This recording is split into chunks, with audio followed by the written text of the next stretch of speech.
संसद में प्रमोशन में आरक्षण बिल पर बहस चल रही है। सोमवार को इस बिल के पास होने की उम्मीद है। इस बीच 50 से ज्यादा सांसदों ने प्रधानमंत्री को शिकायत की है कि देश के सबसे बड़े मेडिकल संस्थान एम्स में आरक्षण नीति का खुला उल्लंघन किया जा रहा है।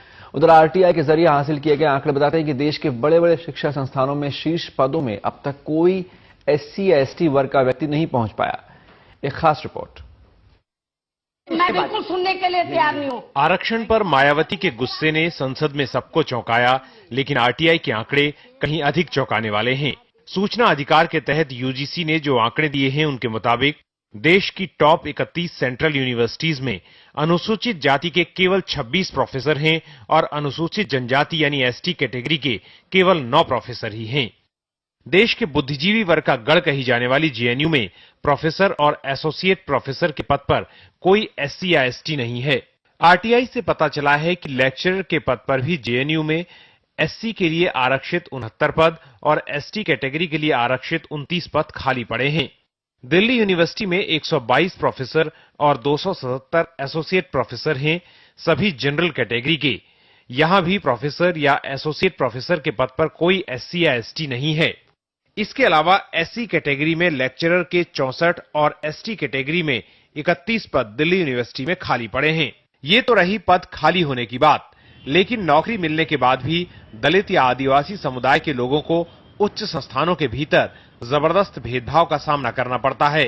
बीएचयू में अंग्रेजी पढ़ाने वाली 30 साल की इंदु चौधरी जब 2007 में नौकरी ज्वाइन करने इंस्टीट्यूट में आई तो उन्हें हॉस्टल में जगह देने से मना कर दिया गया। उन्होंने कहा, you belong to schedule caste category, how can you stay in faculty guest house. Indu के पति और आरटीआई कार्यकर्ता महेंद्र प्रताप ने सूचना अधिकार कानून के तहत कई जानकारियां हासिल की हैं, जिसके तहत बीएचयू में भी बाकी विश्वविद्यालयों की तरह कोई एससी या एसटी प्रोफेसर नहीं है। यहां एससी कैटेगरी में प्रोफेसर के 51 पद और एसटी वर्ग में 25 पद खाली पड़े हैं।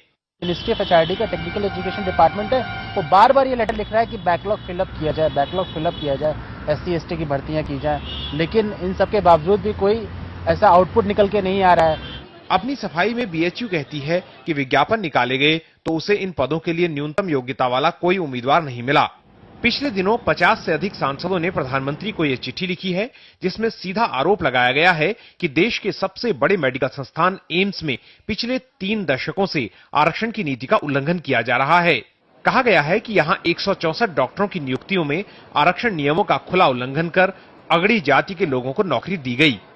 सरकार को जब मैं राज्यसभा में था तो उस समय भी राज्यसभा में सवाल उठाया कि उन्होंने मेमोरेंडम दिया प्राइम मिनिस्टर को, और ये मैं समझता हूं गुलाम नबी आजाद को भी लिखा हमने, मेमोरेंडम दिया 2009 में, 2010 में, और अंतिम ये प्राइम मिनिस्टर को हमने दिया है। बात नौकरियों तक सीमित नहीं है। देश के सबसे बड़े 2 मेडिकल संस्थान भेदभाव के लिए आरोपों के घेरे में हैं। एम्स और सफदरजंग अस्पताल से जुड़ा वर्धमान महावीर मेडिकल कॉलेज, जहां एम्स में रिजर्व कैटेगरी के 2 छात्रों बालमुकुंद भारती और अनिल मीणा की आत्महत्या ने बड़े सवाल खड़े किए। वहीं वीएमएमसी पर आरोप है कि एससी एसटी छात्रों को जानबूझकर यहां कई साल तक फेल किया जाता रहा। कोई जनरल कैटेगरी के बच्चे को कभी ऐसा नहीं फेस करना पड़ा, तो फिर हमने दिल्ली हाई कोर्ट में केस फाइल किया, तो दिल्ली हाई कोर्ट ने अपने सुपरविजन में उस एग्जाम को आर्मी मेडिकल कॉलेज में करवाया, एसीएमएस में। तो सरप्राइजिंगली जब 25 बच्चे उसमें बैठे थे, सारे के सारे कैटेगरी से बिलोंग करते थे, और उसमें से सारे के सारे पास हो गए। इस मामले में जांच के लिए बनी मुंगेकर कमेटी ने भी कहा है कि दलित छात्रों को वीएमएमसी में जानबूझकर फेल किया गया और कॉलेज प्रशासन की इसमें मिलीभगत रही है।